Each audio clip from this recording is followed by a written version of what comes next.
Welcome, everyone. There are many people joining. About 115 already joined, but we had 350 people registered. So I will allow about 5 minutes, but in the meantime, we can do the administrative business. May I please ask everyone who is not a speaker to switch off the camera and the microphone, please. Mute yourself and switch the camera. You will be able to switch it on again when the Q&A starts. Now, let me do some house announcements while we wait to let everyone in.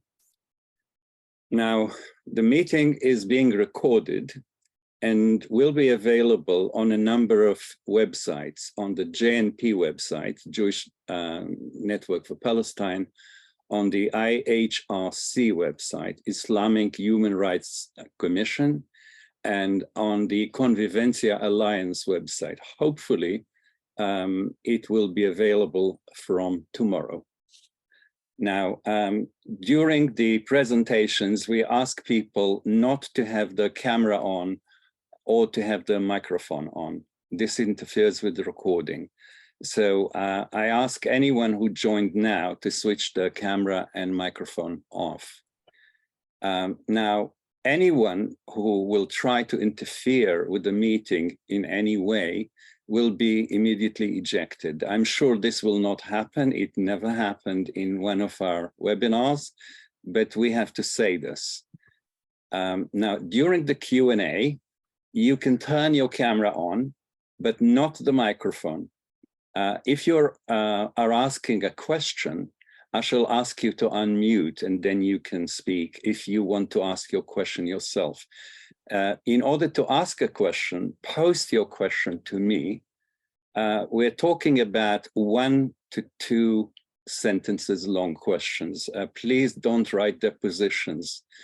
With this number of people on the meeting, we are not able to actually take more than 1 or 2 sentences.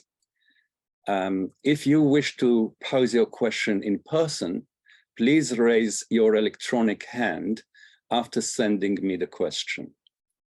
Now, this is a meeting sponsored by many organizations, and in order for you to be able to know which organizations they are, I'm sharing my screen with the names of those organizations. So you can see that the meeting is sponsored by Jewish Voice for Labor, Islamic Human Rights Commission, Jews for Boycotting Israeli Goods, Peacemakers, Jewish Network for Palestine, the British Committee for the Universities of Palestine, ICAD UK, which is the Israeli Committee Against House Demolitions in the UK, the Scottish Palestine Solidarity Campaign, Convivencia Alliance, Brighton and Hove PSC,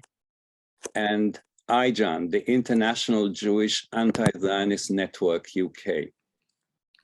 I'll now stop the share and ask again that anyone who is not one of the 3 speakers switches the camera off and mutes themselves. If you don't do it, we will do it. So best that you do it to avoid, feeling of being controlled by us. You will be able to switch on later when the Q&A starts. Now, before starting, just a second, you'll have to bear with me because I'm quite unwell, so I'm slower than usual. Before introducing Francesca Albanese, our main speaker today, I want to remind you that the UN and before it, other organizations of the international community are not exactly to be remembered with fondness by the Palestinians or by anyone who supports peace in Palestine. This, of course, started with Britain, the colonial power that controlled Palestine for 3 decades until 1947, and continued with the Paris Peace Conference that did not actually give the Palestinians any quota, but did so to the Zionists. It continued with the League of Nations that accepted the Balfour Declaration, despite the fact that it didn't offer any rights to the very people who lived in Palestine. And it, of course, continued in 1947 with the UNSCOP, the United Nations Special Commission on Palestine, that actually suggested dividing the country, the partition that was passed in 1947. So the discussion today is indeed about the international community and its responsibilities. But Francesca, remember, is not a paid official of the UN. She is an independent academic and researcher and human rights lawyer. And I will just introduce her before she starts her presentation, and I'll introduce the respondents later on when they speak. So Francesca Albanese was appointed the Special Rapporteur on the situation of human rights in the Palestinian territories occupied since 1967 by the Human Rights Council at its 49th session on March 2022, and has taken up her function as of the 1st of May 2022. I want to add here that she's already submitted her first report very quickly, and I have in the chat put a link to that report to those that have not read it yet. And if you have read it again, because it's an incredible report from a special rapporteur. Now, she is a lawyer by training, has taken up her function, specialized in human rights. Albanese is an affiliate scholar at the Institute for the Study of International Migration at Georgetown University, as well as a senior advisor on migration and forced displacement for a think tank, the Arab Renaissance for Democracy and Development, ARD. She has widely published on the legal situation in Israel and the state of Palestine. Her book, Palestinians Refugees in International Law, co-authored with Lex Tackenberg, is considered a milestone in refugee academic literature. She regularly teaches and lectures on international law and forced displacement at universities in Europe and the Arab region. Ms. Albanese has also worked as a human rights expert for the United Nations, including the Office of the UN High Commissioner for Human Rights and the UN Relief and Work Agency for Palestine refugees, which is known as UNRWA. Please, Francesca, please, the stage is yours. Thank you very much. And let me start by saying that I'm deeply grateful to the Jewish Network for Palestine and Convivencia Alliance for organizing this event, for bringing all of us together, including the two distinguished speakers that agreed to offer comments. And my gratitude also goes to you, Professor Haim Bresheeth, the real matchmaker of this event, and Salamtak. I hope you get well soon. Before I share some thoughts about the current situation and I delve into the substance of my report, which I believe goes to the key core issue of the stalemate in Israel-Palestine in its historical dimension. Let me share, for the benefit of those in the audience who are not familiar with my role and function, just a few words about what do I do as a special rapporteur. Because you, Haim, you underscore the fact that I'm independent, and this has quite important, quite significant implications. So special rapporteurs are all independent experts appointed by the Human Rights Council. There are about 50 of us reporting on significant human rights topics that deserve special attention. And in some cases, like mine, special rapporteurs report on country-specific situations. So my mandate covers the occupied Palestinian territory, namely the Gaza Strip and the West Bank, including East Jerusalem, meaning what remains of historical Palestine that didn't become Israel. The point is that the fragmentation of the situation is reflected in my mandate. I cannot deal with the entirety of the Palestinian people. Keep this in mind, because I will return to this when I mention my first report. The reason why we are asked as special rapporteurs to serve voluntarily is partially in order to preserve our independence and independent analysis, but also to ensure that we remain a strong voice besides the disciplines of the United Nations. So of course I have to respect UN rules and principles, but let's say independent experts are more free to speak out. And I think I would not render justice to my mandate if I didn't express my utter dismay at the current reality in the occupied Palestinian territory, which has become what I often refer to as a microcosm of human rights abuses, where the prevailing climate is of generalized, widespread, and systemic violence. And my dismay goes not only to what happens on the ground, but how what happens on the ground is often discussed, presented at the international level by mainstream media, particularly in the West, but also in UN fora. And probably I will have the chance to elaborate upon it in a minute. After I took functions, I started my mandate as the first woman on the mandate in 30 years during the most deadly year of in Palestine, with over 200 Palestinians killed and about 30 Israelis who lost their life, in the context of what we got used to refer to as the Israeli-Palestinian conflict.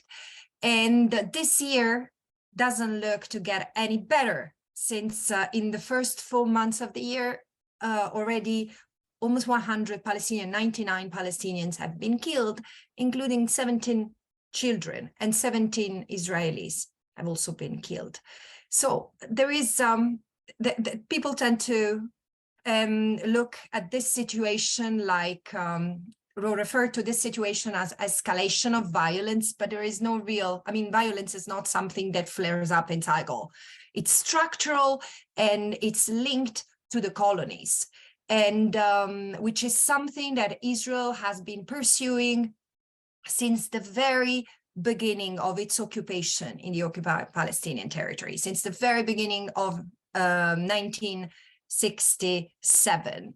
And this is an important issue because it tends to be treated as if it was a normal state of affairs. Well, let me be clear, from a legal point of view, colonies are war crimes. They are a grave breach of the 4th Geneva Convention. They are also prosecutable under the Rome Statute. They shouldn't be.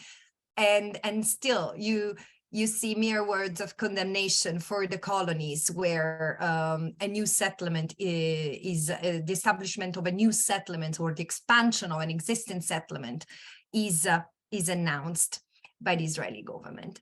So within this context, when I took function, I decided to cover first of all, to give a thematic focus to my reports, which during a mandate of 6 years will be 12 reports. And I said, I need to give the sense of what's happening and why it's happening. And so reporting on the cycle of the death toll or the injured or the destruction would not give justice to the current reality and possible ways to solve it. So I decided to start by talking of the right of self-determination of the Palestinian people, because although this is central to the life of the Palestinians under occupation, it's essential to the Palestinian as a people, and it's essential to the political discourse, which keeps on insisting on the two-state solution as the possible way out.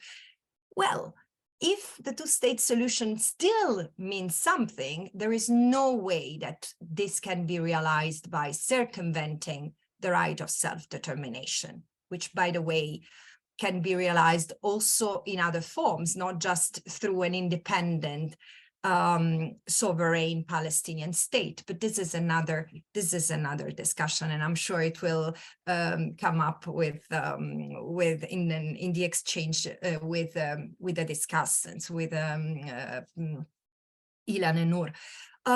So what I decided to start with is by first acknowledging the limitation of my mandate, because the right of self-determination is an inalienable right of the Palestinian people, recognized to the people of Palestine since even before being codified as a positive universal right in the decolonization era. It's a founding principle of the UN Charter, and it's considered a non-derogable norm, jus cogens, so a norm that it's not transgressible. Derogations are not admissible. And it's also an erga omnes norm, meaning that it's upon all member states to make sure that this right is realized.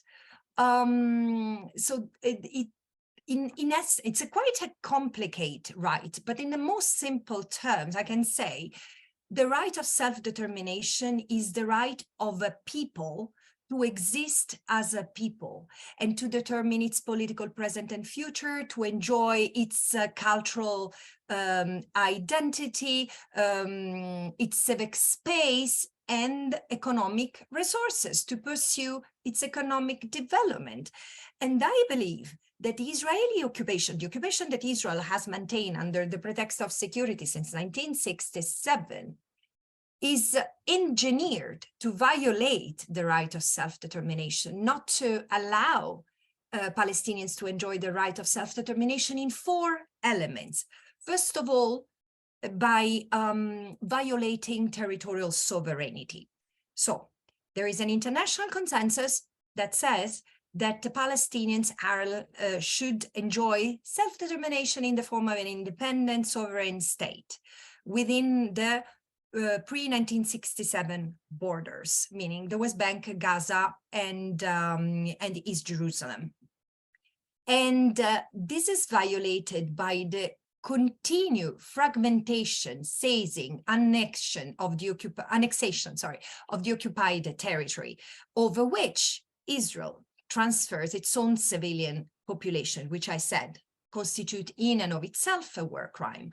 The second element is the violation of the sovereignty over natural resources, because on top of seizing, annexing, and fragmenting the territory, and Israel also seizes the resources that are necessary for the Palestinian to develop as an independent state and as self-sustaining state. And this happens with every resource: water, land, stones, even oil out offshore Gaza. So everything is seized and controlled by Israel, primarily for the benefit of its colonists and third parties, or its own benefit as a state. The third element that is violated is the cultural element. So Israel violates the cultural existence of the Palestinian as a people by appropriating, erasing, and suppressing most symbols of Palestinian identity, being them a flag, a school curricula, or political social institutions, cemetery, and the list is long. And last but not least, there is the frustration of the expression of political will, which is the beating heart of the right of self-determination as a collective right, as a right that belongs to the people, which means the formation of an unfettered political will as a polity, the Palestinian people as a polity through a variety of means. Israel has been targeting political, religious leaders, any voice also outside military ranks that could speak on behalf and to the Palestinian people and enhance Palestinian national identity. In recent years, we have seen that this machine has been unleashed against human rights defenders with an unprecedented violence. This is not a new phenomenon, but it has intensified with criminalization of renowned human rights organizations labeled as terrorists. So through these four types of violations, the right of self-determination cannot survive, not just to lead to an independent Palestinian state, but this right means that even in Israel, Palestinians will not necessarily meet the test of enjoying the right of self-determination, which within a state, for example, within one state, would mean Palestinians enjoying full citizenship as a minority or as another national group. This is what self-determination means. Full enjoyment of the full panoply of rights that go with the right of self-determination.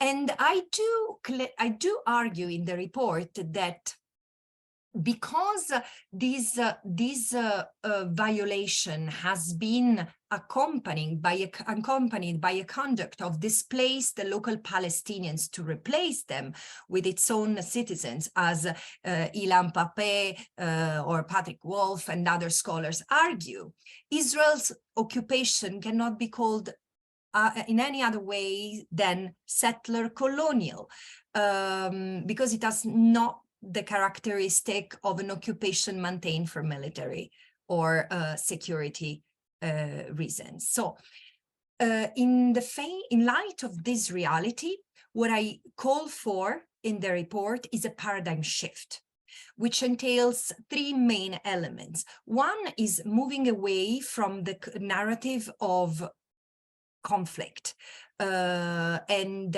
call for negotiated solution, as this narrative problematically doesn't acknowledge the subordinate status of the Palestinians and creates this false equivalence between the parties. It's the overall language that has been introduced after the signing of the Oslo Accords that is problematic, because the relationship between the Palestinians and the Israelis has remained one of between a colonized and a colonizer, an occupied and an occupier. So this asymmetry with the consequences that unfold needs to be acknowledged and addressed. And also following this, the second step is to reset the mind on what is to be done.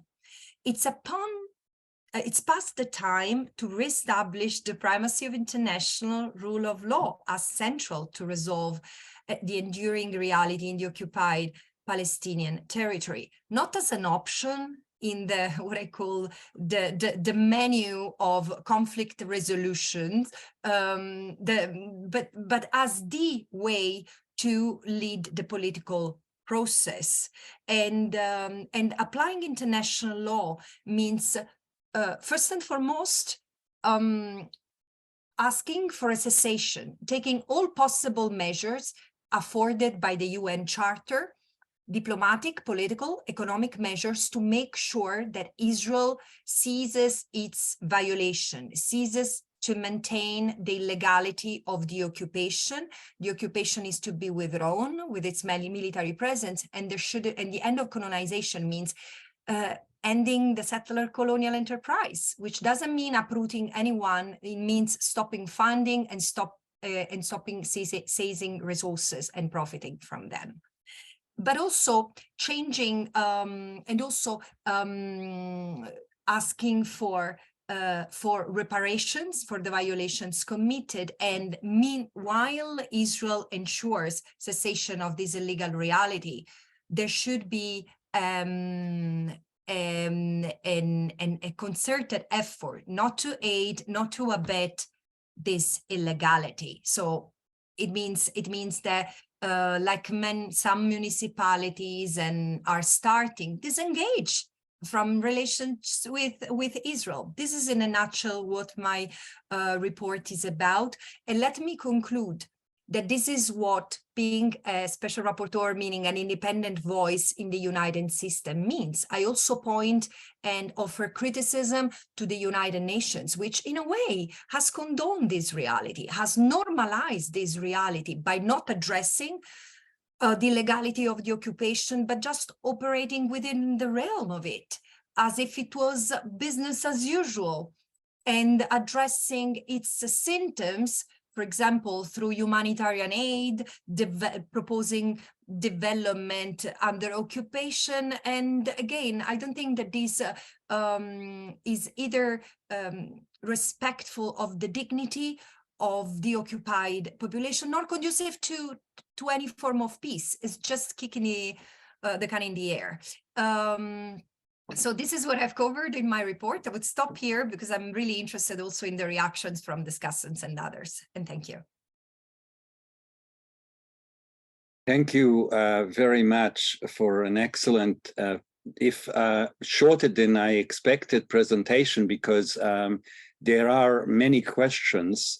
We will not be able to relate to all of them, of course, but I first want to invite the first respondent, Professor Noor Masalha. Noor, could you please connect your camera and unmute? Professor Noor Masalha is a Palestinian academic and historian and a formerly the director of the Center for Religion and History at St. Mary's University, England. He is currently a member of the Center for Palestine Studies at SOAS, University of London, and he is the editor of Journal of Holy Land and Palestine Studies, published by Edinburgh University Press. Professor Masalha is the author and editor of numerous books in English and Arabic on the history of Palestine and the Palestinians, and his books have been translated into several languages, including Spanish, Portuguese, Bengali, and Chinese. His book includes Palestine, a 4,000-year history in 2018, Palestine Across Millennia, a history of literacy, learning, and educational revolutions, 2022, an oral history of the Palestinian Nakba with Nakhla Abdo in 2018, Theologies of Liberation in Palestine, Israel, Indigenous, Contextual, and Post-Colonial Perspectives in 2014, the Zionist Bible, Biblical Precedent, Colonialism, and the Erasure of Memory in 2013, the Palestinian Nakba, Decolonizing History, Narrating the Subaltern, Reclaiming Memory, 2012, The Bible and Zionism, 2007, Catastrophe Remembered, 2005, The Politics of Denial, Israel and the Palestinian refugee problem, 2003, Imperial Israel and the Palestinians, the politics of expansion in the year 2000, a land without people, 1997, expulsion of the Palestinians, the concept of transfer in Zionist political thought, 1882 to 1948, published in 1992. I think I will not read the whole list because it's very, very long. Professor Masalha currently serves on the editorial board of many academic journals and serves on UNRWA's Advisory Archives Committee. He's also a judge on the panel of the Palestine Book Award in London. Dear Noor, please, the stage is yours. A big thank you to Haim, and thank you all for coming, and especially to the organizers. And to Francesca, I haven't actually heard her before, so it's really very exciting for me to hear her. And let me actually begin on a positive note. The UN last year, for the first time in its history, voted to commemorate the Palestinian Nakba this year, 75th anniversary of the Nakba. This is an exciting development at the UN, which doesn't have a particularly brilliant record on the question of Palestine. And Haim did mention 1947 and the partition. The partition is a euphemistic for word for the dismantlement of Palestine. There's no way about it. But I'm going to speak as a historian, not as a lawyer. I don't actually know how to speak as a lawyer. As a historian and someone who's familiar with the facts of Palestine for thousands of years, I don't actually like the term Israel-Palestine for the simple reason. Palestine is a country, Israel is state. Israel does exist in Palestine. Palestine is not the place next to Israel. Palestine actually is a place where Israel does actually exist in Palestine. This is the way we Palestinians see it. So this is slightly a different type of approach to that. I endorse wholeheartedly the report by Francesca. I think the factual side of the report is brilliant. I think her report is a breath of fresh air. I think it's also, it's actually in the footsteps of her previous rapporteurs. And this afternoon, I received the book of three of them, Richard Falk, John Dugard, and Michael Link. I think the three, and Francesca is continuing that tradition of providing a moral voice for the occupied, for the colonized, for the victims of Israeli apartheid. And I want to use the word apartheid because I want to frame the debate slightly differently from Francesca and from the UN, from terms such as Israel-Palestine or Palestinian occupied territories. By the way, Palestinian occupied territories is actually a term introduced by Oslo. I haven't heard it before Oslo, and it's not entirely clear what it means actually, Palestinian occupied territories, which territories we're talking about. But I want to frame the debate slightly different. I don't disagree with the facts of Francesca about the crimes of Israeli apartheid, but I do think that the language of occupation, it's a language slightly outdated. 45 years ago, I used to go on demonstrations in Jerusalem when I was a young man, and I'm no longer a young man now, and we used to shout, "End the occupation." That was 45 years ago. Today, ending the occupation is not going to happen. It's not happening soon. If you actually watch the Palestinian television, you think the occupation is going to end tomorrow. In fact, the occupation is 10 times, perhaps even 100 times more entrenched in the West Bank in the form of colonies, cities, settlements, demography. The Israelis are transforming these areas colonially. Settled colonialism is actually the right term, but I think there's more to it. There is really an apartheid, institutionalized apartheid system in Palestine. Also, that system is also creeping into within the Green Lines, and we have a whole raft of Israeli legislations which are actually transforming Israel from the river to the sea into an apartheid reality. This is the kind of a framework I would like to frame it, and that's why I actually think that here we have two situations happening at the UN. We have this incredibly powerful moral voice, which Francesca and a whole range of rapporteurs actually have been providing us. But there is also the reality, the legal reality of the UN as an institution which is unlikely to end the occupation, and as an institution which is dominated by big powers, especially the Security Council, and it's very unlikely to protect the Palestinians.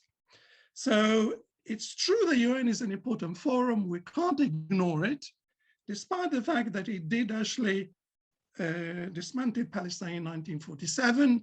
By the way, the partition plan of 1947, which gave the Israeli state, the colonial minority in Palestine, 55%, in fact, is not the only thing which the UN did. After 1948, and between 1948 and 1967, the UN endorsed the Israeli occupation of 78%. This is something actually people don't talk about.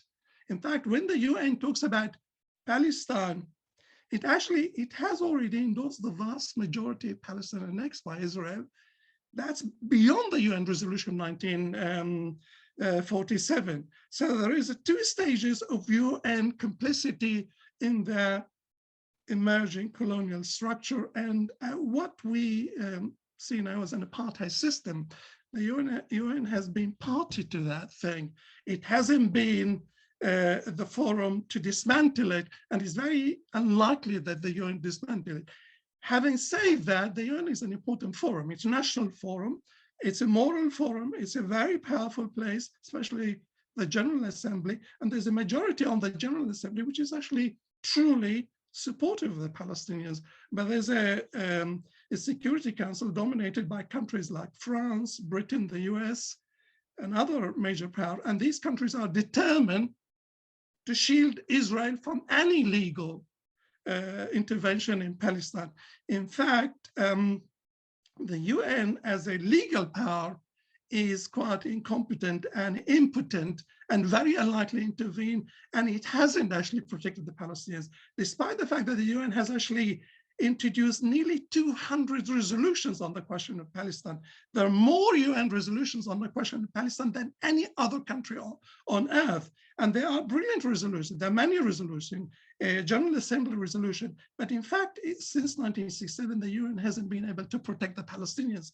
And it's very unlikely to protect the Palestinians because we know that the major countries, big countries, major powers like the British government, the US government, the French government will protect Israel from, will protect apartheid Israel. I think we need to use that language of apartheid Israel, which is really runs from the river to the sea. It's not just the last 20% of, it's not just the West Bank. I think this situation is likely to go on and on and on. And unless we recognize this reality, and also unless we see that there's a whole range of organizations supporting this event, and it's a new development. It's that kind of mass solidarity movement which has emerged from below, not from the UN, not from the big powers, not from above, from below. We have a large number. We have mass Palestine solidarity movements, and these groups are part of it. A number of Jewish groups are part of it, are transforming the debate. That debate is being transformed, and we need to learn also from the experience of apartheid South Africa. It took a long time for the South Africans, nearly 3-4 decades actually, from the 60s till the 90s, to try to challenge apartheid. I think there is a new reality which is it's actually happening from below, happening with this mass solidarity movement.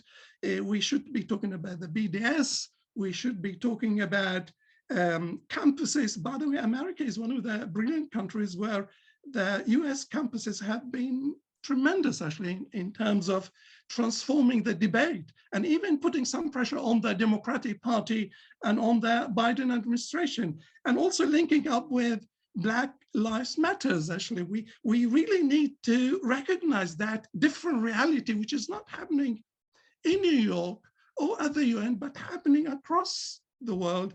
And we're part of it. We have been part of it. We have transformed, we have witnessed it. There's a sea change in public opinion, but it's not reflected at the UN itself. It's not reflected at the level of the British government. And those people at the British government who are the new friends of Israel, who are trying to shield Israel, in fact, are the past and the future. So I think we need to reframe the debate differently. We need to introduce a new language, a new discourse, and we need to have deeper breath and say, look, this is not going to happen tomorrow. We're not going to end the occupation tomorrow, but I think we need a fresh approach, and we need to say, look, we need to look at the whole area from the river to the sea. We need to see Israel also changing from within the Green Line, as it becoming more and more looking like an apartheid state, with an apartheid reality, with more than 2 million Palestinians living as a second, third class generation. And we need to link up with these new Israeli forces also emerging from within the country, and with the new international situation happening from below. I'm not incredibly pessimistic. I'm actually optimistic about things happening and being transformed, and we can do that. But I think relying on legalistic approaches and relying on the UN to try to deliver, to try to save the Palestinians, I don't see that happening. Unfortunately, I'd love to see salvation coming out from the UN, but this is very unlikely to happen. We know the big powers will be deadlocked. Any resolution to try to protect the Palestinians will be vetoed by the British. The British have been trying to shield Israel from the International Criminal Court. The Palestinians are actually, they're learning to play the game, and they're doing it. And going to the International Criminal Court is a big move. Speaking at the UN is an important thing. Mobilizing moral support. This is the kind of moral support we need at the UN. But transforming it into legal power to try to make the UN intervene, this is not going to happen. So I do want to see the UN as an important forum for us.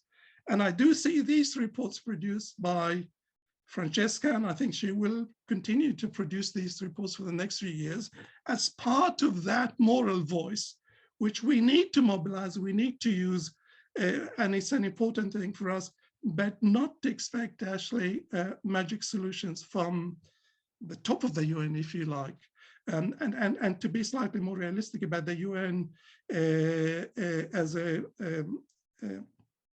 as fixing it. That we're not going to have quick fixes, but we have a mass movement emerging, and that mass movement will have an impact. It's from below. It's not always evident how things are. I know the new Friends of Israel are, there's a backlash. We can see it in the British Labour Party trying to shield Israel from this rising anti-apartheid movement. But I think we are making inroads, and we have seen a sea change in public opinion, and Noor, whole range of groups, could you start concluding, because you've including the sponsors of this meeting. So I'm fairly optimistic that we are making a big impact on, and I think this report should be part of that mobilizing movement from below. Thank you so much. Thank you very, very much for a very comprehensive reply and reaction to Francesca. And Francesca will get a chance to answer it in a short while. First, we are going to hear from Professor Ilan Pappe, the second respondent. Ilan, like the other two, doesn't need an introduction, but he's going to get one. Professor Ilan Pappe, please, Ilan, unmute yourself. Professor Ilan Pappe was born in Haifa in 1954 and graduated from the Hebrew University of Jerusalem in 1979 and completed his PhD at the University of Oxford, Britain in 1984. Pappe was a lecturer in the Department of Political Science at the University of Haifa from 1984 to 2006 and was forced to leave due to his support of the Palestinian cause. He was also at that time director of the Emil Tuma Institute for Palestinian Studies in Haifa between 2000 and 2006. Since 2007, Pappe is the director of the European Center for Palestine Studies at the University of Exeter, Britain. He is the author of 20 books, among them the ethnic cleansing of Palestine and on Palestine with Noam Chomsky. Ilan, the stage is yours. Thank you, Haim. And it's wonderful to be on the same panel with Francesca and Noor. And thank you for the organizers for giving us the opportunity to discuss this very, very important report. And through that report, probably discuss together also with the audience the reality today with a view towards the future. I think that I would like to start by congratulating Francesca for presenting the United Nations Human Rights Council with the reality as it transpired at the time that the report was written. Something, of course, as we know, readers of mainstream media in the West, but even in the global South sometimes, will unfortunately not receive and will not be aware of the gravity of the situation, as indeed is so pedantically and accurately described in this report. And we should not underestimate the importance of as many sources of information for what goes on the ground as we can have, because there's so many distorted and fabricated coverages of the reality, or which is as bad as distortion, total disregard for what's going on in the West Bank and under the ruthless colonization of Israel and the settlers. Unfortunately, actually, one can write even today a worse report than the one that Francesca handed in. The situation since November 2022 is even worse. We are facing what can only be called an incremental genocide in the West Bank, execution-like killings, mainly of young people, together with killing with the power of bombing houses and shooting innocent people at will. There's a huge rise in killing also inside the Palestinian community in Israel. In fact, almost in similar numbers in recent weeks. Palestinians in Israel are being killed by criminal gangs, many of them former collaborators with Israel in the occupied West Bank, giving a free license to terrorize the Palestinians in Israel. Every day that passes, we hear about another killing in a Palestinian village or town inside Israel. Execution-style killing in the West Bank and the shooting of young Palestinians inside Israel are part of the same mentality of a settler colonial state like Israel, which the late Patrick Wolf defined as the logic of the elimination of the native. This is the DNA of any settler colonial state of movement in the past and in Israel in the present. It resorts to incremental ethnic cleansing and incremental genocides because it cannot resort at this moment in time to a more massive ethnic cleansing and massacres as it had been able to do during the Nakba in 1948. What happens if the United Nations which I'm afraid is what will happen, does not adopt the paradigm shift that Francesca offers, is an important issue to discuss.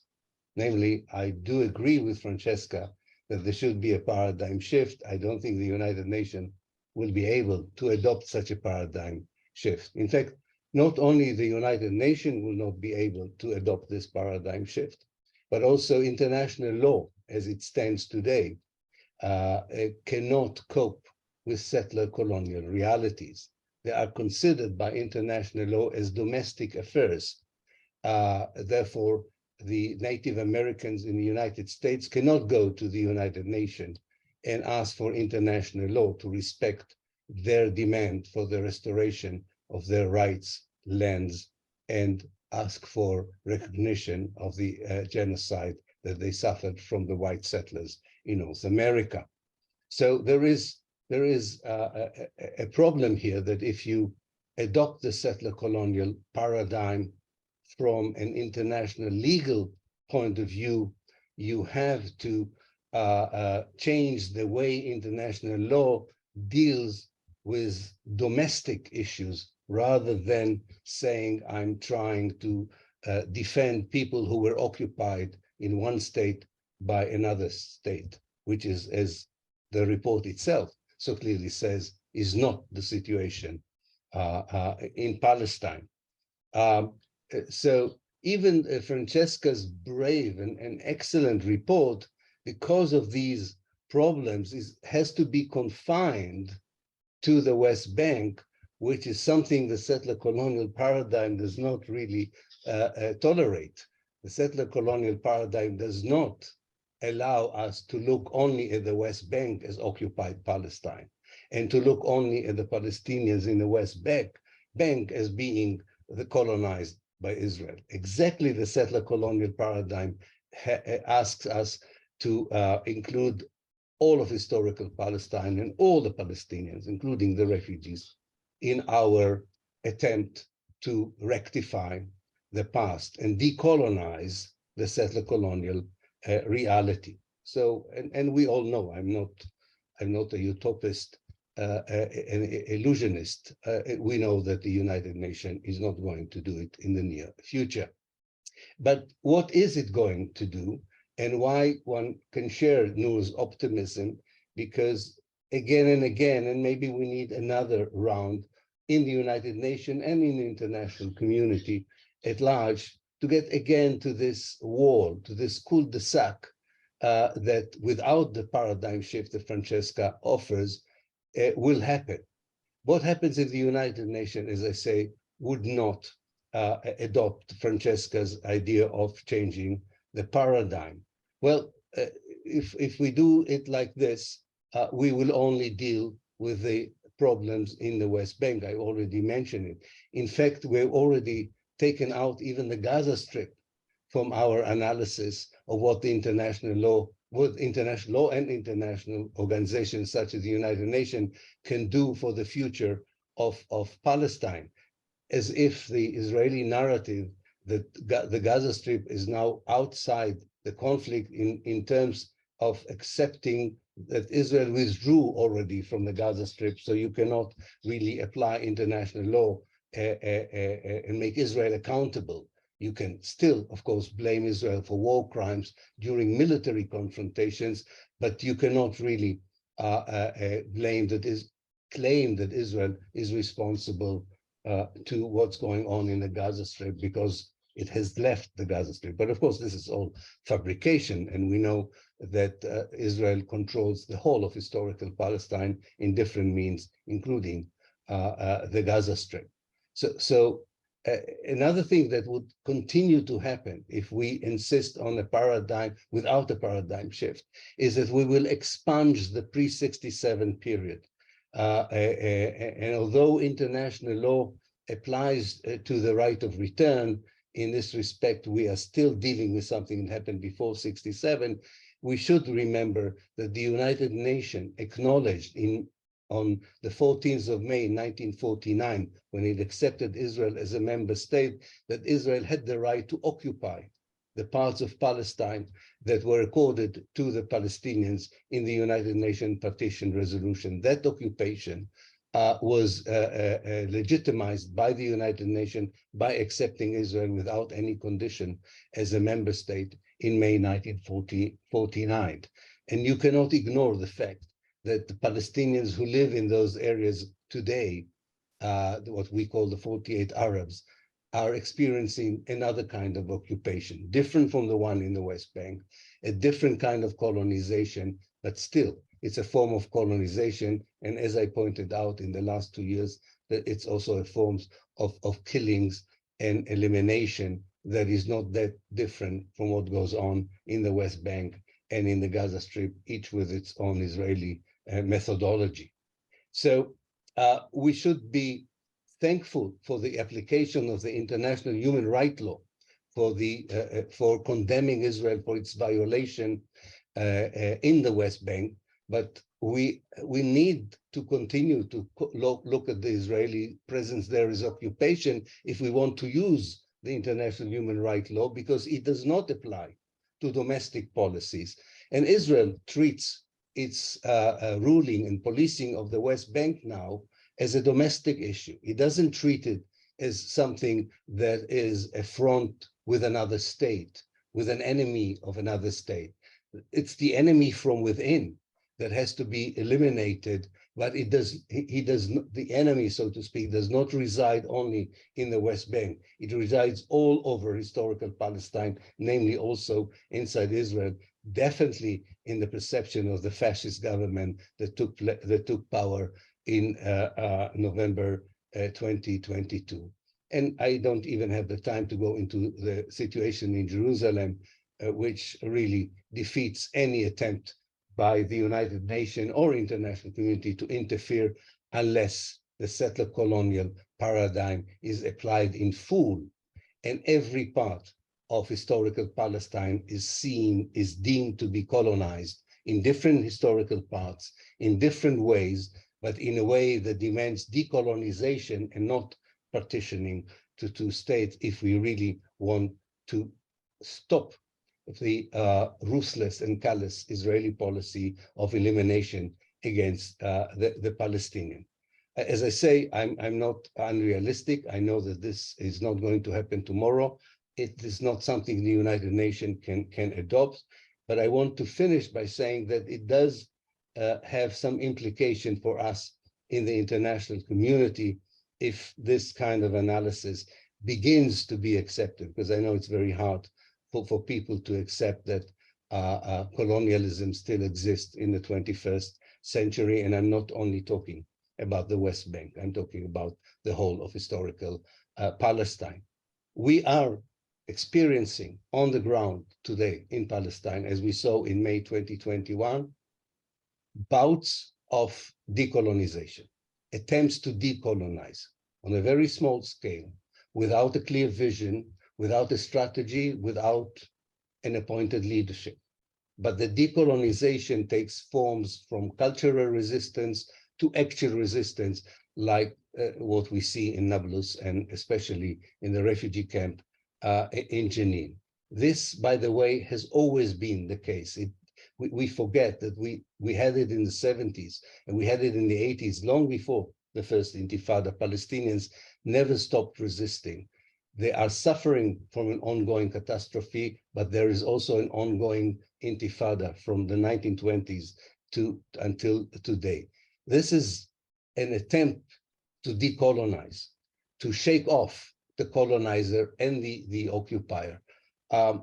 We, in the international community, we cannot debate too much about the vision of the post-colonial Palestine after it's being decolonized, since decolonization until now is on such a small scale and without tangible successes, that it's not surprising that the Palestinians on the ground do not discuss that much the vision of the future.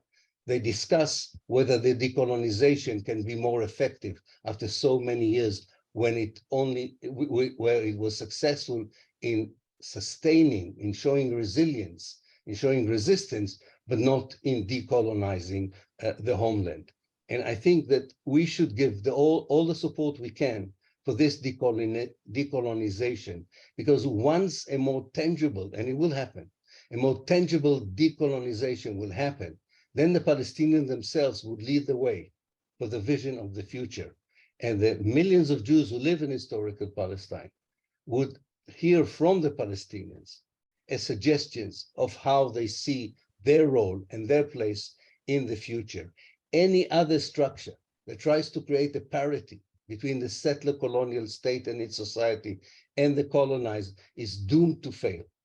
Only the paradigm that allows the decolonization to be led by the colonized people with a strong solidarity from within the colonizers' society is something that, even if it will take long, will lead eventually for a different life for everyone who lives between the River Jordan and the Mediterranean, and all of those who were expelled over the years from their homeland. Thank you very much. Thank you very much, Ilan, for a concise and challenging response. And I now want to return to Francesca before we open it to the questions, of which there are many, and give you a chance to relate to both points made by both Noor and Ilan. Please, Francesca. Thank you very much. Haim, how much time would I have to answer? Just to be like about 5 minutes. Okay. So thank you very much, both Noor and Ilan, for your comments and also positive words on my work and that of my distinguished predecessors. And indeed, it's true. I mean, this mandate has always been operating under challenging circumstances and often under attack because of it being a moral voice within the UN. And there is one issue that I think we should not lose sight of, and it's the work of apologies in advance if I don't pronounce it correctly, but I love this word for its meaning and capacity to, and implications, which is conscientization, really bringing meaning and sense to certain commitments that the UN have. So I do think that what my predecessors and I are trying to do is to push back on the ethical relativism that certain positions of the UN imply, because there is this disconnect between what the UN passes and rhetorically, I'm afraid, it reaffirms through hundreds of resolutions, and then what it does in practice. And mind you, I don't think that the problem is just with the impasse at the UN Security Council level. And this is the critical point. It's the UN is a forum, but it's made of member states, and member states can and must change the course of action in their own accord, in their own dealing, because unfortunately, there is not just a tolerance and acquiescence with the poor human rights performance of Israel as a UN member state. There is a panoply of dealing and commercial and political relations of many states that vote against the Israeli practices, but still maintain relations with Israel. Sometimes in the daylight, sometimes not. So there is a change that needs to happen, and this is why it's important to insist on the broader context and its characteristic and the framework. On the framework, there is actually the question of colonialism, settler colonialism, is meaningful within the UN, because on the one hand, the UN has always referred to colonialism and not settler colonialism, because a number of authoritative member states in the UN are countries where settler colonialism has won. Canada, Australia, the United States, but colonialism has been attacked, criticized, condemned, and even equated, being recognized as tantamount to aggression at the UN level. The turning point, and the case of Palestine was one of those, but there is the geopolitics of time, and which matters. 30 or 40 years ago, it would have been impossible to have the term apartheid circulating at the international level as it's happening today. And time has changed, and also let's say the collective appreciation of what Israel does and how it departs from what it says, it's rooting, despite the wall of denial of most member states. But what I am to say is that there is now a debate, and it's a concrete debate, about whether what Israel is doing is tantamount to aggression.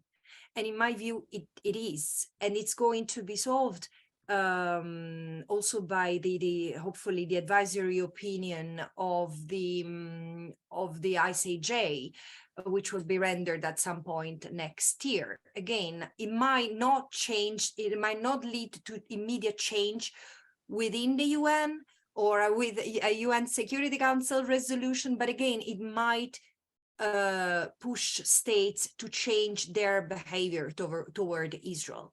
This would be important anyway. I do agree that legalism per se is not the solution, but this is a way to read the reality and to reorder the reality, escaping the political trap and the negotiation clause trap, which has sort of paralyzed the discussion. I mean, the question of Palestine remains a permanent responsibility of the UN, and instead is being dealt with. It's sort of deferred to the parties to negotiate. There is no possibility to negotiate between an oppressor and an oppressed. And this is why the UN has a responsibility. It's important to remind it, because in any case, I've seen in recent months a shift somewhat. It's slow, it's little, but it's the discourse is shifting. And this is in a way helping that mobilization. I do not believe that it will be the UN or big policymakers to bring down the apartheid, but I also believe that the apartheid and the occupation, this perpetual occupation, which are a natural consequence and actually the instruments of unfinished settler colonialism, this is something that will not die by because of old age, and will be challenged by the grassroots that is mobilizing worldwide. I do see that, and so it brings to mind what my my compatriot Antonio Gramsci used to say, and we need to keep this in mind: the pessimism of the intellect and the optimism of the will. We need both. Include all of us as voices that can be heard in this in the current constellation, because we need to remain pessimistic, because the reality is such that doesn't leave much hope. We need to read the world as it really is, but at the same time we need to use hope to forge ahead with courage and with tenacity, and keep on inspiring both the youth, the young generations. And I see a tremendous shift happening among third generation Palestinians in the diaspora, and Jewish youths, not only in the US, but also in Europe. So we need to also help. Hope remains alive. And for me as a lawyer, I do think that legal venues, legal instruments, and courts around the world are avenues that can help translate hope into reality, into shifts and political changes. Thank you, Francesca, for this. And before letting people ask their questions, I want to say that most of the questions actually revolve around the same topic that you three have just discussed for the last hour and a bit. And that is, how can we get the UN to do anything apart from damage? And damage it has done for the last 75, 76 years, since it is the UN that created the Israeli state in the form that it is, and has not done anything to enforce any of its 200 plus resolutions against all aspects of Israeli war crimes. Passing a resolution in the UN seems to be an empty act. So the questions revolve on this. Those of you that want to switch your camera on, please do so. But I ask you not to switch your microphone on, because that is in the way of the recording. So please don't do that. The first question is from John Hall. John actually asked me to read it. Actually, John, you have 3 questions. I'll ask the first one and come to the second and third if there is time. John says, Jewish mobs regularly rampage through streets in the Holy Land, shouting death to the Arabs. This must lead to fear of genocide.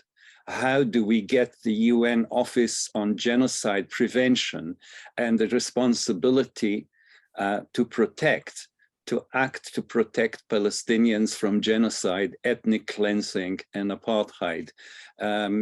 We'll start with Francesca, but we'll ask also Ilan and Noor if they have anything to say about this. Please, Francesca. Just one small comment. Look, on the UN, very brief.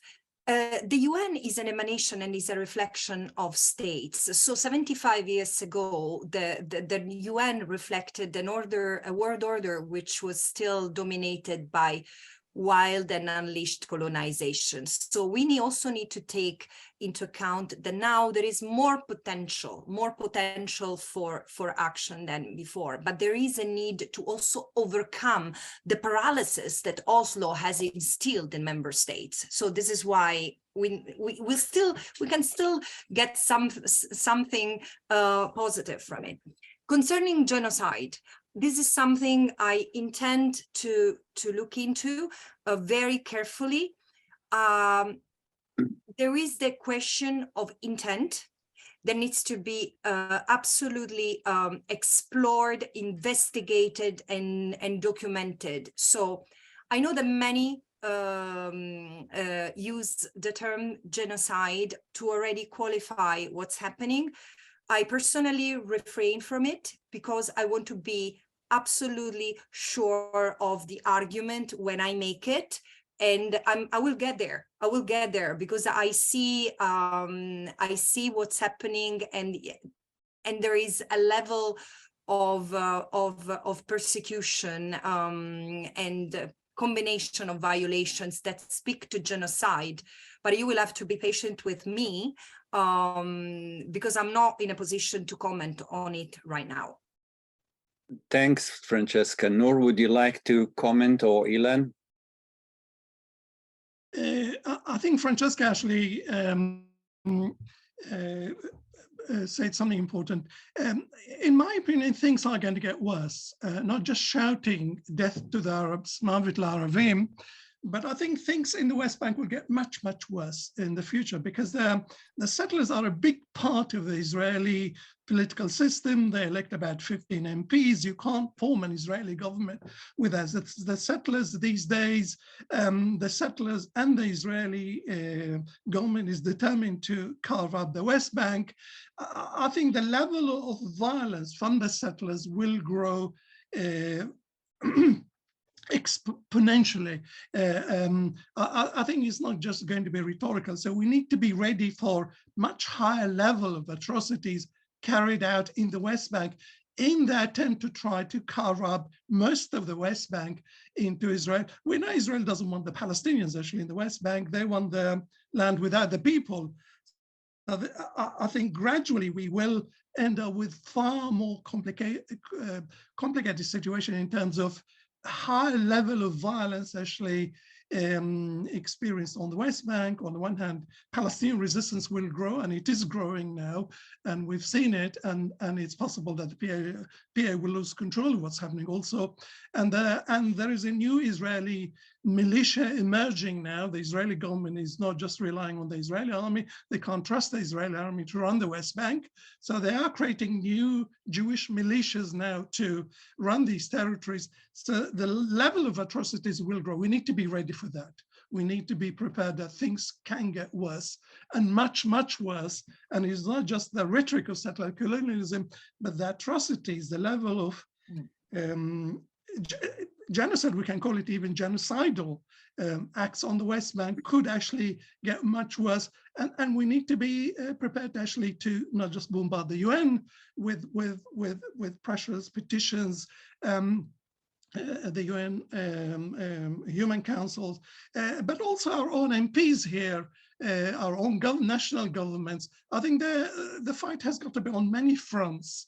And those of us who are living in different countries of the West, actually, we need to really bombard our own governments, actually, with what's happening there. Things will get worse. And fortunately, I mean, I don't want to see things getting worse, but unfortunately, things could get much worse because Israel is becoming much more fascist now than before. And situations like what happened in Northern Ireland in terms of resistance of Catholics and then loyalist violence actually could actually be, we could have much higher level of violence going on in the next 10, 15 years, because we know things are not going to be reversed easily in terms of the way the Israeli politics evolving at the moment. I know there is a split within Israel itself, but the fascist trends within Israel are continuing and will continue. So we need to be prepared and ready, and also to think about ways of countering that level of atrocities. You could call it genocidal atrocities, which may happen, unfortunately. So I am actually worried about actually what's happening inside at the moment. Ilan, yeah, response? Just very briefly, I think there are two things one is not about the United Nations, something we could do, but it will get you thrown out of the Labour Party. But I think you should do it. And I think we should really voice a very clear support for the Palestinian resistance in Jenin, in Nablus, and everywhere where it takes place, not just showing solidarity with the Palestinian people. There are people there who are fighting for their life. Israel frames them as terrorists. The governments in the West prepare to adopt this framing, but we as a civil society have a moral obligation to look at these people as people who defend themselves and who have the right to defend themselves and are part of a legitimate war of liberation. I think this should be a very important part of our meetings, networks, whatever we do in Britain to galvanize support. I don't think we should only talk about the BDS. I think we should also make sure that these young people know that their struggle is not in vain. As for the United Nations, I think it's quite interesting to go back to the 1970s. You know, when the decolonized member states who were not present in 1947 were present for the first time in the General Assembly, they quite quickly passed a resolution that framed Zionism as, if you remember, as racism, and Israel as an apartheid state. At the same, and this was done in a series of resolutions that was also directed towards apartheid South Africa. These resolutions are still in the archives of the United Nations. They are very good resolutions. I think we should ask the United Nations to reconsider these resolutions that were, of course, resigned in 1991 under American pressure. But I think that not every time you have to invent the wheel. You just have to go to those moments where people were thinking in the right way and were on the right side of history, but sinister forces forced them to be silenced. We should raise these voices again and make sure that the United Nations also knows its own history, not only the negative one, but also the positive moments. And 1975 was such a moment in the history of the United Nations. Thank you, Ilan. Thank you for reminding us that it worked in the past and it may work in the future. I see Moshik has raised his hand in the electronic hand. Anyone else who would like to ask their own question, please raise your electronic hand. And I'm trying to follow the order in which the questions were posed. So the next one is by Nkasimile Pamela Ngubane, and I'm sorry if I made a bit of a pigsty of this, of the name. The question is: Christian Zionism are a powerful lobby that exerts great influence on the US government. Can they be investigated as a negative influence on third states, which cause them to abdicate their obligations under international law? I'm not sure if this is a question just limited to the UN, because it seems to be a wider question than that. I will take now a question for Moshik Machover, and we'll have 3 questions so that the 3 speakers can answer it in groups. Moshik Machover. Oh, thank you. Thank you all 3 speakers for their excellent presentations. I speak as a rather older person, and also older in this issue. I was one of a group who diagnosed the situation as colonial before the 1967 war. We were on record as a group to which I happen to belong, Matzpen. We issued a statement before the 67 war and defined the situation as one of colonization, and a specific form of colonization in which the indigenous people are not destined to be exploited, but expelled, replaced, which has later been called somewhat imprecisely settler colonialism, because the question is the political economy. But I would like to mention here some point which I think is cardinal, which has not been present in the discussion, and that is the role of the United States.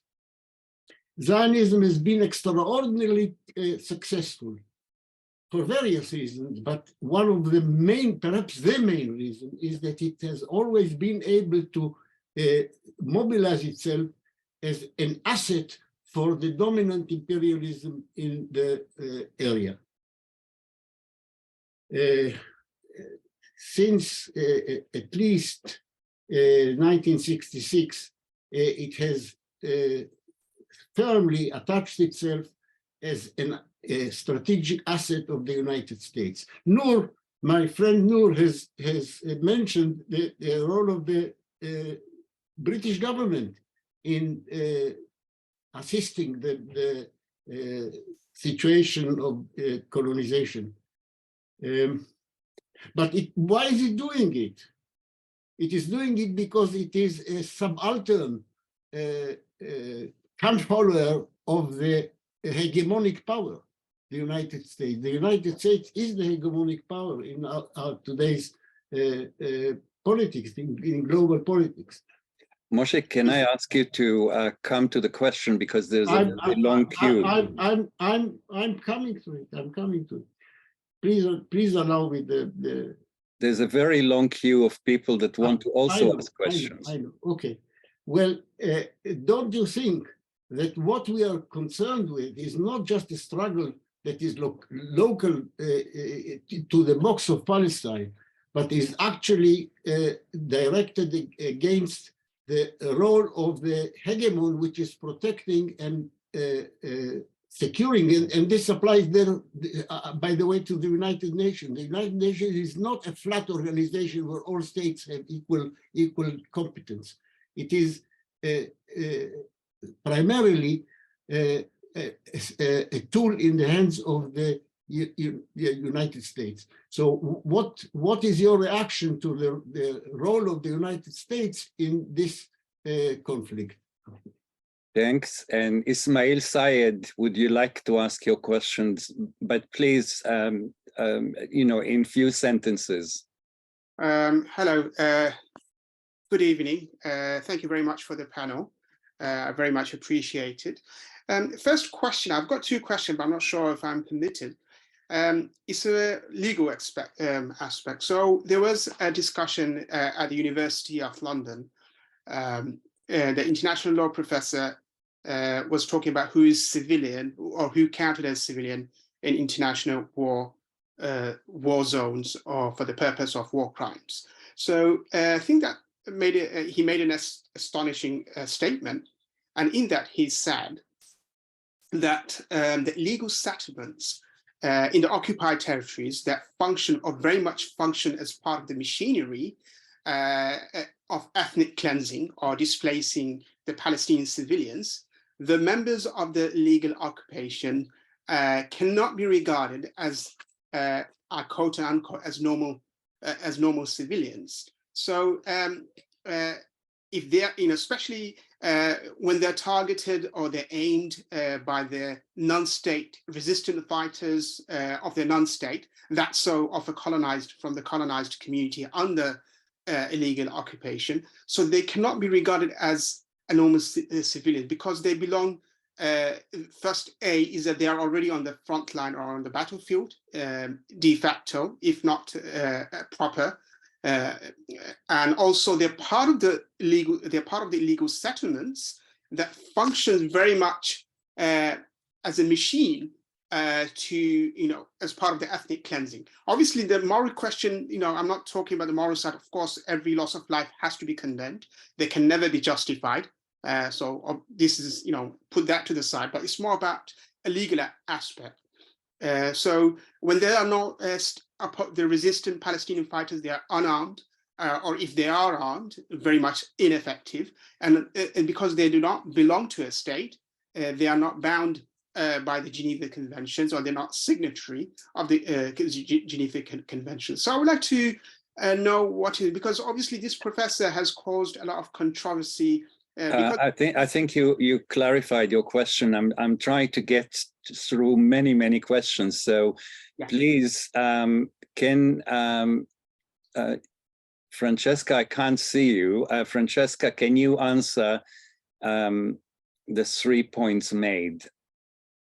So can I start from the last one, because I think it's very pertinent. And let me state what the law says in terms of civilian and combatants, because then it allows us to understand both the position of settlers and Palestinians who resist. And international law, it's very clear about that. a combatant is a member of armed force, of an organized armed group who is engaged in hostilities, and a civilian is someone who's just not a combatant and doesn't take direct part in hostilities. Now, the civilian loses its protection if it takes part in hostilities, when it takes part in hostilities. For example, carrying weapons, attacking military targets, or performing any task that support the military operation. And this is the law.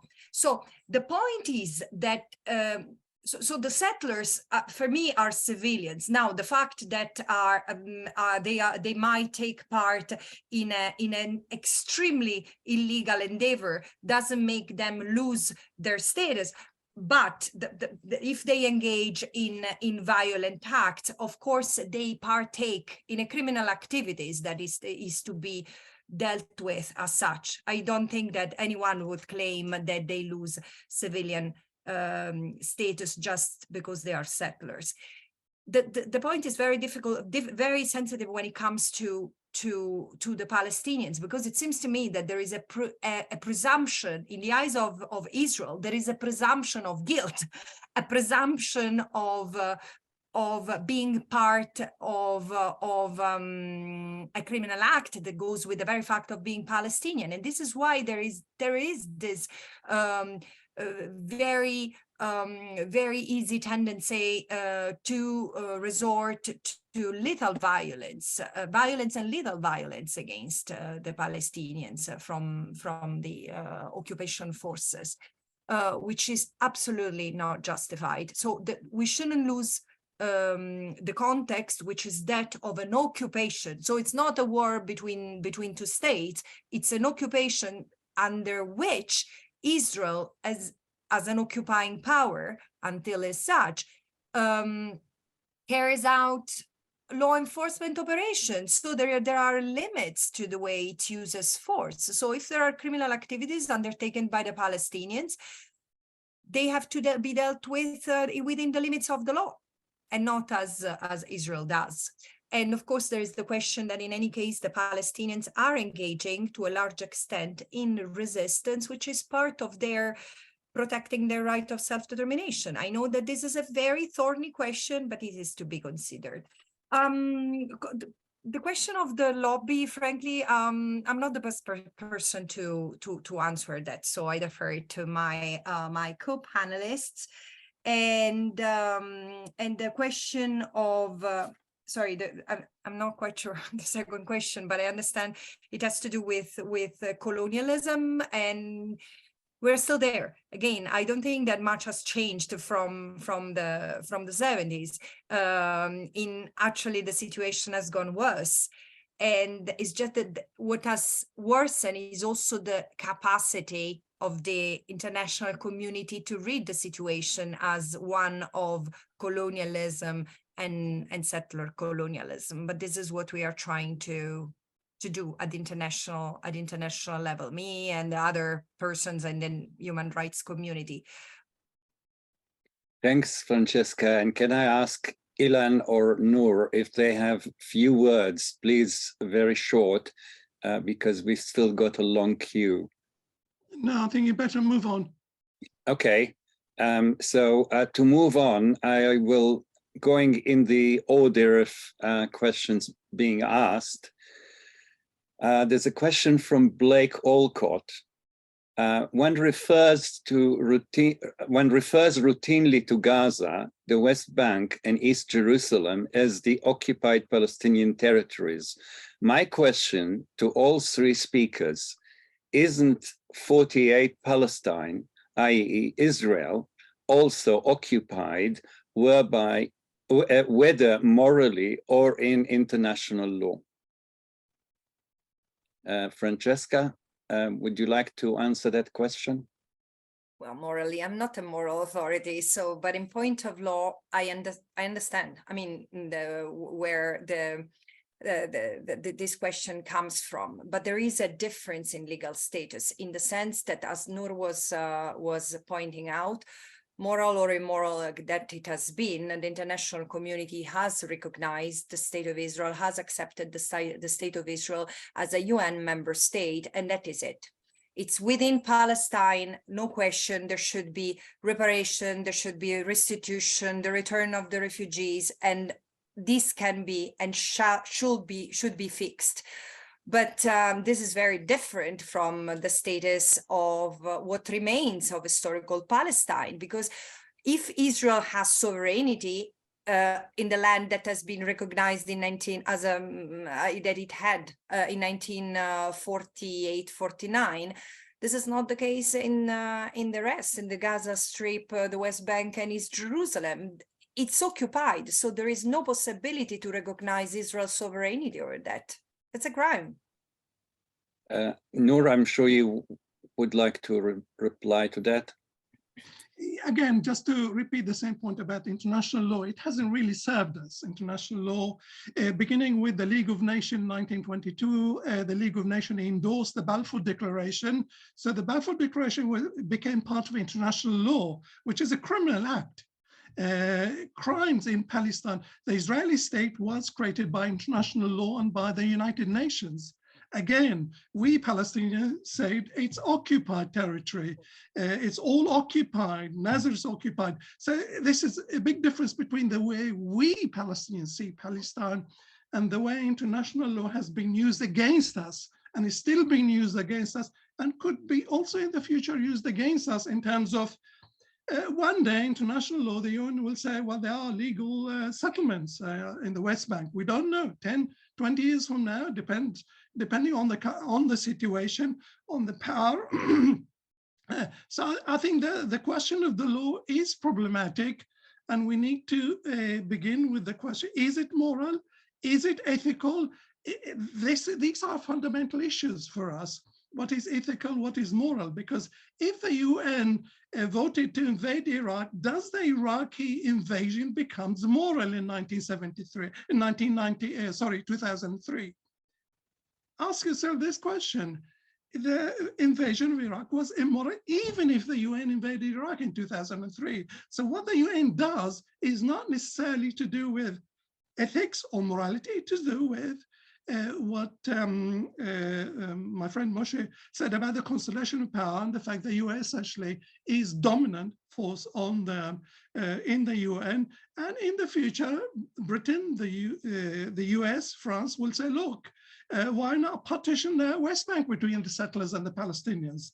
It's okay, I think this is clear. I have quite a queue here, but I suggest, because it's now an hour and 40 minutes after the beginning of the meeting, to allow the last three questions, as long as you are conscientious and don't take too much time, because our speakers are also quite getting tired, I think. So Ron Mendel, please, your question.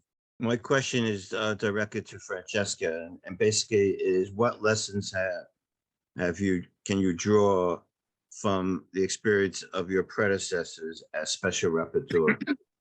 There's another question from Jawad Hussein. Please, would you ask your question? Okay, my question is a two-state solution or any other form of compromise solution possible, or has the expansion of colonization and settlements gone too far, and the only solution is resistance in all of historical Palestine and a one-state solution? I think you've already asked the question, Ismail, so if you don't mind, I will go directly to Francesca and the respondents. Yeah, very briefly, the lesson from my three predecessors is keep fighting the good fight using international law. And on this point, let me say, international law exists, and this is not, it's not that the UN, whatever the UN says and does, changes treaties between states, because when we are talking of international law, we also talk of treaties that are there and should not be violated. I mean, this is the commitment that the member states have taken And especially when it comes to treaties enshrining human rights, it's a promise that can only be held if we, the people, keep on giving meaning and asking for it to be honored. So I would like to conclude with this. It's time for action, and it's necessary that everyone, trade unions, civil society, academia, everyone activates, takes part in this fight for justice, because this goes beyond Palestine. Palestine is just the epitome of a global South that has resisted centuries of colonization, and it seems to me a last chance for the global South to win that battle. Thank you. And Noor, could you answer and also say the last words before I pass to Ilan? Yes, I very much actually think we should insist on the right of the Palestinians for self-determination, the right of the refugees for return, the right for equality for the Palestinians within the Green Line. I think we need to create a wide coalition on the basis of this, not on the basis necessarily of the one state or two state, but on the basis of the struggle. Ultimately, what will determine is the struggle and our ability to take part in that struggle. And I think we need to create that wide coalition, or which I would call it an anti-apartheid coalition, which will bring together all the good people, all the good fights. It's a much wider fight. It's probably a global fight, but it's no longer just confined to Palestine. You can see the question of Palestine is being fought in London, in New York, on campuses in America. This is a big fight. In my opinion, this is the right fight, and it's the fight of our lifetime, and we should continue that struggle. And Ilan? Yeah, thank you everyone for the comments and questions.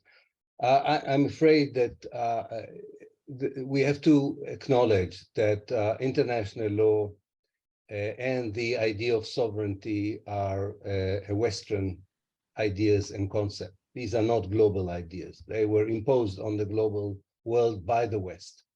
And there are two different agendas. There's the agenda of the global North, and there's the agenda of the global South. In the agenda of the global North, a Russian invasion of Ukraine deserves an international condemnation and sanctions. An Israeli occupation, ethnic cleansing is tolerated. Now, as long as the global North will determine what is sovereignty, what is democracy, what is self-determination, the Palestinians have no chance of liberating Palestine. They cannot do it by themselves. What they need is for the global South and the global South groups within the North, the indigenous people in North America, the indigenous people in Central America.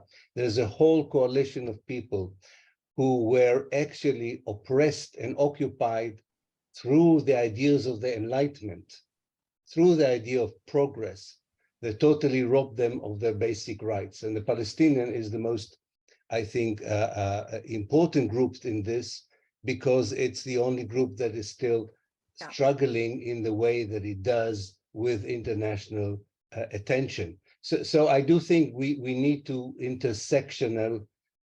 intersectional solidarity movement. I agree with Noor. Anti-apartheid is a very good beginning, but I do think Palestinians should join the struggle to challenge the international law, because it doesn't deal with settler colonial realities. It doesn't deal with the rights of indigenous people. It doesn't deal with the rights of workers as well. And this connects to what Moshe was talking about. Until the Muslim world, Asia and Africa, the global South, with its political power, its economic power, would not begin to determine the global agenda. Also, the questions of who is the sovereign, who is the occupied, who is the colonized, would not change in any effective way in Palestine. And the last point I want to say, that I agree with Francesca. I mean, international law allowed Israel to be a legitimate state. The question now is not of eliminating Israel, and that also relates to Blake's question. There is a legitimate discourse of changing a regime. And there is an apartheid racist regime that is called the State of Israel. It appears in different forms in different parts of historical Palestine, but it is immoral at the bone. And the demand for a change of regime is within our international right. And I think this is the kind of change of language that Noor was talking about, that we should insist on, the way we teach it in university, the way we talk to our politicians, the way we talk to audiences. This language is very important. In the case of Palestine, the fight for language, the fight for representation is as important as the fight for life and survival.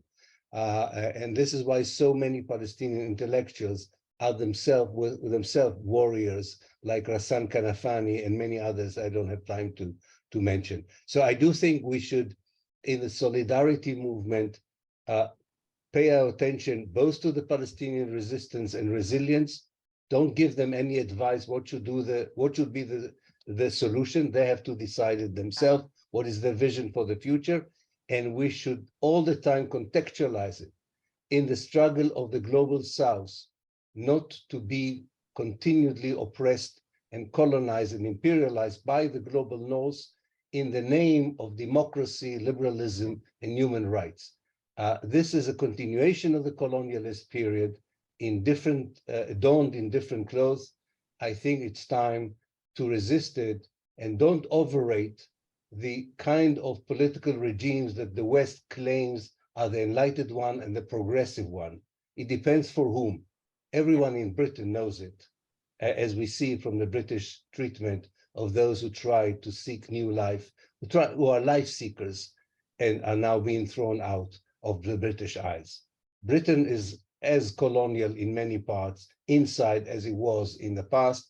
So we have here a global struggle, and Palestine seems to epitomize for so many people this struggle for justice, which makes us very hopeful that they are not alone in this struggle and eventually will be with us on the right side of history. Thank you. Thank you very much. So what we can take from this meeting and from three amazing speakers is that the struggle is on many levels in many countries. The struggle is at the UN, and Francesca is fronting that. The struggle is in Britain, and we have to front that. The struggle is in Israel and Palestine, and the Palestinians are doing their bit. There is not a lot which happens currently in Israel in the crisis that we know about that is giving us hope, but that has to happen as well, so that people who are Israeli, who understand the colonial crisis, act against their own government, not because they don't like Netanyahu, but because they don't like apartheid, because they don't like colonialism and they don't like the occupation. And the struggle is in the legal struggle is also including the International Criminal Court, the International Court of the ICC, the IJC. There are many, many fronts. And as Ilan just said, Palestine, like South Africa before it, is the icon of many, many struggles, and we have to use it. And this is a force for good. Now, I want to say two things before we end the meeting, which are important.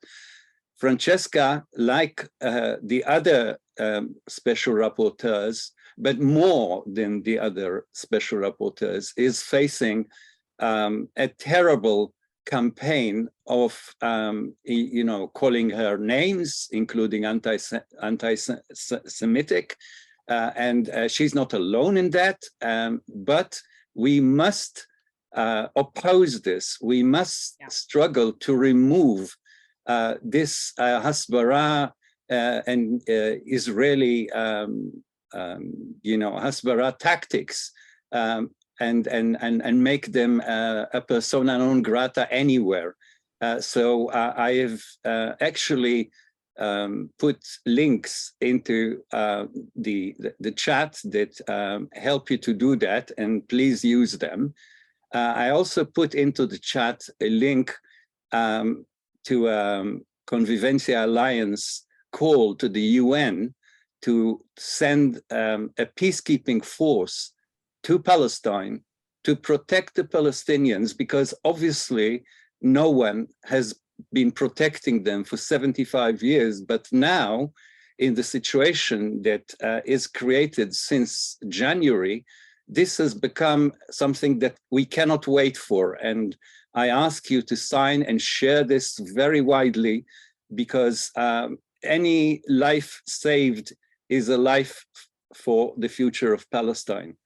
The last thing I want to say is many questions were directed to what is now happening in Palestine, Israel, and my own my own summing is related to that. There is something very, very serious which is happening now in there.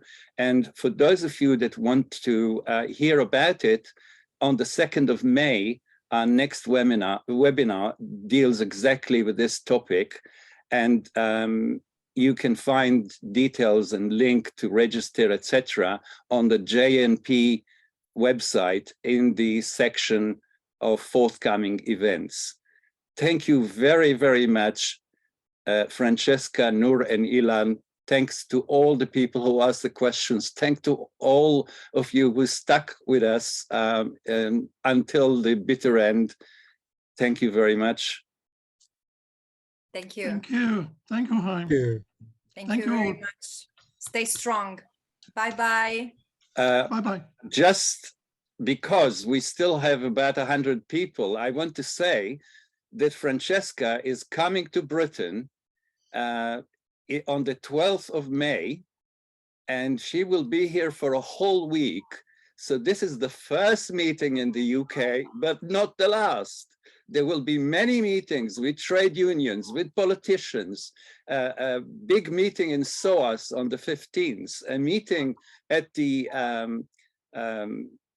Balfour Project on the 17th, and many others. Please follow JNP and Convivencia if you want to know where Francesca will be speaking. We will actually blow the trumpet for this effort. Thank you, Francesca, for doing everything that you are doing. So much. Thank you. And I look forward to seeing as many of you, and surely Haim, very soon in the UK. Thank you. Just a quick thank you very much. And my kind request to the panel of Francesca, that if she does come to London, please get her engaged with the top commercial law firms or chamber sets like One Essex Court, Fountain Chambers, and those, because they function as alongside with the lawyers for Israel, UK lawyer. And I think they have to be engaged, as much as it's important with the international legal academia, but the barristers' chambers at the top commercial law chambers and law, so please, they also need to be engaged or reach out. I think that's a very important point. And Francesca will meet people from all unions, for example. Just to remind you, there's an academic union, which is very important. There is a union of journalists, which is very important, because they are actually the ones that are doing the service for Israel by, biasing the news. She will meet as many people as she can actually fit into the period. And we are trying now to organize so that she has no time to rest or to think between meetings. Yes. Thank you all, and I'll close the meeting. Yeah, any idea you have, feel free to reach out to Haim, and he will pass, because you have his contact, so he will pass some messages and contacts to me. Thank you all.